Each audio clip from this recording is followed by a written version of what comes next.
Chennai Super Kings का IPL auction कैसा रहा इस पर बात करते हैं, क्योंकि काफी सारे पॉजिटिव्स हैं, कुछ नेगेटिव्स भी हैं बहुत हल्के से। लेकिन इस टीम ने ओवरऑल जो यंगस्टर्स को लेकर अपना पूरा डीएनए बदल दिया है ना इस बार। क्योंकि चेन्नई सुपर किंग्स दरअसल उस टीम में आती थी जो टीम अपने पुराने खिलाड़ियों को वापस लेने की कोशिश करती थी, कम से कम जिन खिलाड़ियों को उन्होंने ऑक्शन की जो मजबूरियां थी उसकी वजह से रिलीज कर दिया है उनको बायबैक करने की कोशिश करती थी। इस बार ऐसा बिल्कुल भी नहीं किया। मैं हैरान था पतिराना पर उन्होंने एक बार भी पैडल नहीं उठाया। तो ऐसा बहुत सारे प्लेयर्स के साथ हुआ। बट एक तो ये चीज क्लियर हो गई है, दूसरा नए यंग प्लेयर्स की तरफ, बहुत यंग प्लेयर्स की तरफ वो लोग देख रहे हैं। 18 साल, 19 साल, 20 साल, प्रशांत वीर, आयुष मात्रे, कार्तिक शर्मा, ड्रिवाल ब्रेविस, उर्विल पटेल, बहुत सारे नाम हैं। तो एक चीज तो ये चेन्नई सुपर किंग्स ने बदल दी है। दूसरी चीज जो सबसे इंपॉर्टेंट हो गई है वो ये कि एक ऑस्ट्रेलियन ओपनर से भी उन्होंने पीछा फाइनली छुड़ा ही लिया है। वरना ऑस्ट्रेलियन, न्यूजीलैंडर, एक फॉरेन ओपनर आप कह लो, साउथ अफ्रीका के भी थे पहले, ऑस्ट्रेलिया के, कभी माइक हसी, कभी ड्वेन स्मिथ, कभी मैथ्यू हेडन, कभी फैफ डुप्लेसी, कभी डेविन कॉनवे, रचिन रविंद्रा, सारी चीजें जोड़ लो आप तो ये लोग रहते थे कि भाई एक तो फॉरेन ओपनर हमें चाहिए। लेकिन इस बार आयुष मात्रे का ऑप्शन है, संजू सैमसन का ऑप्शन है और ज्यादा से ज्यादा ऋतुराज गायकवाड़ का ऑप्शन है।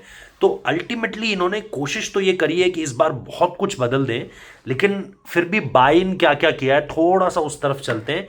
एंड देन फिर हम एक पॉसिबल प्लेइंग 11 बनाने की कोशिश करेंगे जो जबरदस्त बन रही है। अगर आप चेन्नई सुपर किंग्स की प्लेइंग 11 देखोगे तो आप डिसअपॉइंटेड नहीं होगे। अच्छा, प्लेयर्स जो लिए, अकील हुसैन लिया है। अकील हुसैन आप सीधे तौर पर कह सकते हो जडेजा के लाइक टू लाइक रिप्लेसमेंट, लेकिन एक फॉरेन प्लेयर है तो आपको देखना पड़ेगा। हालांकि अच्छे दाम में मिले, 2 करोड़ रुपए में। प्रशांत वीर ऑब्वियसली 14 करोड़ 20 लाख, अगेन जडेजा का desi like to like replacement. जबरदस्त खेले from Noida Super Kings to Chennai Super Kings, लंबा सफर रहा है। मैंने इस पे इंस्टाग्राम पे रील बनाई थी, 2 मिलियन से ऊपर लोग देख चुके हैं। आप लोग भी इंस्टाग्राम में फॉलो करके देख सकते हैं, रोहित.जुगलान इंस्टाग्राम आईडी है। कार्तिक शर्मा भी 14 करोड़ 20 लाख। इन दोनों के पास, मतलब आप इन दोनों को बैटर ज्यादा कंसीडर करोगे। ऑब्वियसली कार्तिक को तो आप बैटर ही कंसीडर करोगे क्योंकि विकेट कीपर स्लॉट पे आते हैं, दूसरा। लेकिन प्रशांत वीर एक बैटर है जो कि बॉलिंग भी कर सकते हैं। हालांकि उन्होंने अच्छे खासे विकेट्स ले रखे हैं, चाहे आप स्टेट ए साइड देखो अंडर 23 का, या फिर आप सैयद मुश्ताक अली ट्रॉफी देखो, या फिर आप यूपी T20 लीग देखो, हर जगह पर उन्होंने विकेट्स ले रखे हैं। जबरदस्त स्ट्राइक रेट से रन्स लगाते हैं। फिर आप देखो मैथ्यू शॉट का उनके पास ऑप्शन है, अगेन एक और ऑप्शन जो आपको गेंदबाजी कर दे सकता है नीचे और बल्लेबाजी कर दे सकता है। फिर अमन खान का ऑप्शन है उनके पास, जैक फॉल्स का ऑप्शन है उनके पास, सरफराज खान है, राहुल चाहर है, मैट हेनरी है और अकील हुसैन, दो बार बोल दिया मैंने, मैट हेनरी तक भी उनके पास ऑप्शन है। तो अगर आप ओवरऑल देखोगे, इस टीम को 2 चीज़ें चाहिए थी। एक तो इस टीम को थोड़ा सा पेस अटैक अपना बेहतर करना था, क्योंकि आपने पथिराना को जाने दिया है तो उनकी जगह पर आपको किसी को लाना था। आप ठीक है, वहाँ पे एक बढ़िया ऑप्शन जो है वो आप मैट हेनरी को कह सकते हो। मुझे लगता है बहुत तगड़ी सही डील मिल गई मैट हेनरी की, क्योंकि बहुत पे नहीं करना पड़ा, 2 करोड़ में मैट हेनरी आ गए। और इसके अलावा अगर आप देखोगे तो आपको वो जो जिस चीज़ की तरफ आप देख रहे थे, 2 और पोजीशंस जिसकी तरफ आप लंबे समय से देख रहे थे। एक, आपको डेथ ओवर्स में एक फिनिशर चाहिए था, क्योंकि आप याद कीजिए समीर रिजवी को ये लोग लेकर आए थे और यूपी T20 लीग से ये लोग प्लेयर्स चुनते हैं। सुरेश रैना का उसमें एक बहुत अहम हाथ रहता है, लेकिन पिछले बार भी समीर रिजवी को लेकर आए थे, पिछले से पिछले सीजन। एंड देन फिर अगर आप इस सीजन देखोगे तो प्रशांत वीर को वहां से ये लेकर आए हैं।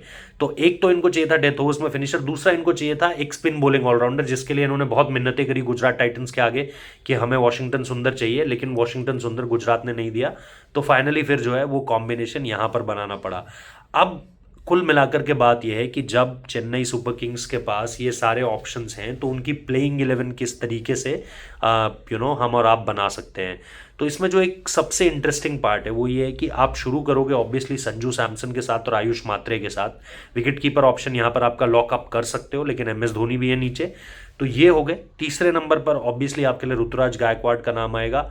चौथे नंबर पर जो आपको पोजीशन करेंगे शिवम दुबे करेंगे। 5वें नंबर पर ड्रिवाल ब्रेविस आएंगे। फिर 6ठे नंबर पर आप कार्तिक शर्मा को लेकर आ सकते हो। तो यहां तक आपकी बैटिंग में काफ़ी वेरिएशंस हैं, लेफ्ट राइट का बहुत अच्छा कॉम्बिनेशन है। एंड देन फिर आपके पास नंबर 7 पे महेंद्र सिंह धोनी होंगे। तो ये इस पोजीशन को आप वो धोनी खुद अपने आप कॉल ले सकते हैं कि उनको प्रशांत वीर को ऊपर भेजना है, क्योंकि प्रशांत वीर भी हिटिंग काफ़ी तगड़ी करते हैं। तो 7 पे अगर MS आ रहे हैं और 8 पे प्रशांत वीर आ रहे हैं, तो या फिर 8 पे MS आ रहे हैं और 7 पे प्रशांत वीर आ रहे हैं, जो कि होना नहीं चाहिए। एमएस को 7 पर आना चाहिए, क्योंकि उन्होंने पिछले कुछ टूर्नामेंट्स में दिखाया है कि हिटिंग एबिलिटी उनके पास अभी भी है, छक्के वो मार सकते हैं, एट विल मार सकते हैं। तो मुझे अभी भी लगता है कि अगर 8 पे प्रशांत वीर आ रहे हैं या एमएस खुद को डिमोट करके 8 पे भी करते हैं, तो भी इस टीम के पास आप बैटिंग में डेप्थ देखो कितनी तगड़ी है। 8 नंबर तक इनके पास बैटर्स हैं। फिर 9 नंबर पर आपको ये देखना है कि आपको खलील अहमद चाहिए, 10 पर आपको नूर अहमद चाहिए, 11 पे आपको नेथन एलिस चाहिए। तो अगर आप यहां तक देखोगे तो मेरे ख्याल से आपने सिर्फ अपने 3 ओवरसीज ऑप्शन को यूज किया है। एक आपने डेवाल ब्रेविस को यूज किया, एक आपने नूर को यूज किया, एक आपने नेथन एलिस को यूज किया। अब अगर आपको बीच के ऑप्शंस में कहीं आगे चलकर ये लगता है कि हमारी टीम में कुछ दिक्कत आ रही है, तो फिर आप अकील हुसैन का ऑप्शन बीच में यूज़ कर सकते हो कि आप भाई अकील हुसैन को वहाँ पर ले आए और उनके थ्रू आप चीज़ों को थोड़ा सा आगे पीछे करके देख सकते हो। मैट शॉट का ऑप्शन भी वहाँ पर है, तो आपने काफ़ी बैकअप्स वहाँ के लिए जोड़ लिए हैं। वरना आपके पास फिर एक ऑप्शन रहेगा कि आप मैट हेनरी को जो है वो एक, जैसे मैं कहता हूँ ना कि कंडीशंस के हिसाब से आप अपना एक जो खिलाड़ी है, जो आपका इम्पैक्ट प्लेयर है, उसे कंडीशंस के हिसाब से रखिए। कि अगर धर्मशाला में खेल रहे हो जहाँ पे फास्ट बॉलर्स को असिस्टेंस है, न्यू मुल्लानपुर में फास्ट बॉलर्स को थोड़ा बहुत असिस्टेंस होता है, कोलकाता ईडन गार्डन्स में फास्ट बॉलर्स को असिस्टेंस होता है, वहाँ पर आप मैट हेनरी को खिला सकते हैं। वरना आपके पास राहुल चहर जैसे प्लेयर्स का ऑप्शन है कि आप राहुल चहर को लेकर आ जाओ। अगर आपको अहमदाबाद जैसा बड़ा ग्राउंड मिल रहा है, हैदराबाद जैसा बड़ा ग्राउंड मिल रहा है, तो वहाँ पर आप इन लोगों को लेकर आ सकते हो।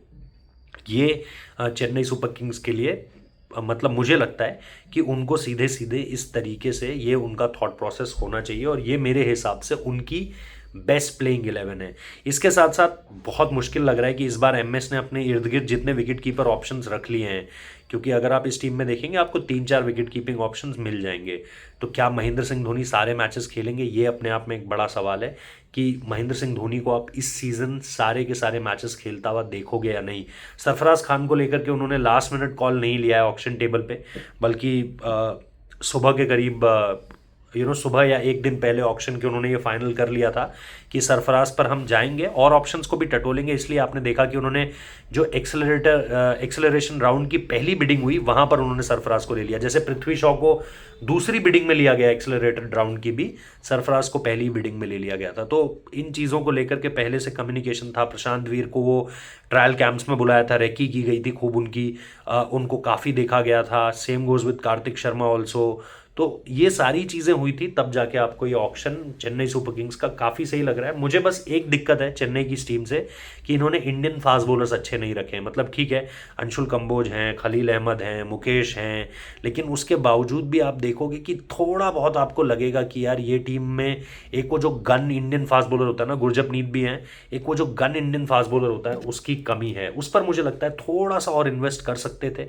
काफ़ी खिलाड़ियों के पीछे गए भी, लेकिन अपने खिलाड़ियों के पीछे नहीं गई चेन्नई सुपर किंग्स की टीम। ये मेरा एनालिसिस था। आप लोग क्या कहते हो कमेंट बॉक्स में ज़रूर बताना। Thank you so much.